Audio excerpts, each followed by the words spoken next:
Virgo, you must put your plans and your marriage vows into play.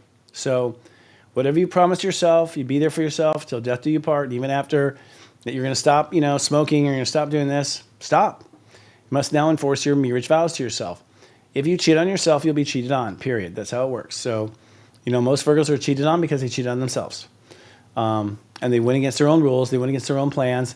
You overthink everything, and the last minute you don't enforce what you overthought. It's crazy.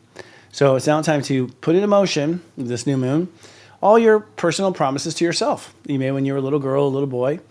And to put those, that is the second spiritual wave, is that you are putting those promises to yourself in action. Now, what this means is that energetically, with Mars going direct in Cancer, that you are going to be moving forward. I'm getting lost here. With your place in society. This is written wrong. So you now have things you need to do in the world, actions you need to take. And I think in the past you were worried about upsetting people because people weren't going to like the truth. People weren't going to like what you had to say. Those people aren't meant to be in your team. Okay, so if they don't like it, stop working with them. Let it go. There's 1 billion people on the planet, 5 billion people, and you're hanging on this one. So it's not time to go forward with strength in what feels good to you.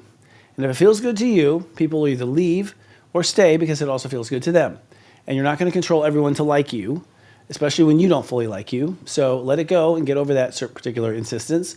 And instead, just do things that feel right to you. Venus retrograde, however, is a different energy. It means that your boundaries with yourself are inappropriate for where you're going. You haven't drawn the right lines with yourself. And in some cases, you've drawn lines that are holding you back from stuff. Certain promises that I'll never do this and I'll never do that. Well, too bad, says the universe. I had great things if you change that line.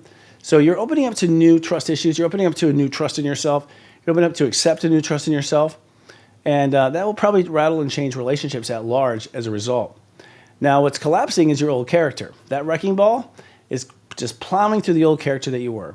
In fact, in about 1 year, you will be unrecognizable to people in your old life. They're just not going to recognize you when you walk in the store or whatever, because you're just going to have your head tall. You're going to feel confidence. That time you'll feel a connection to your worth. We'll talk about that later. So let that old character go. Let that old wardrobe go. Let that old style go. Let it all go. It's not important anymore.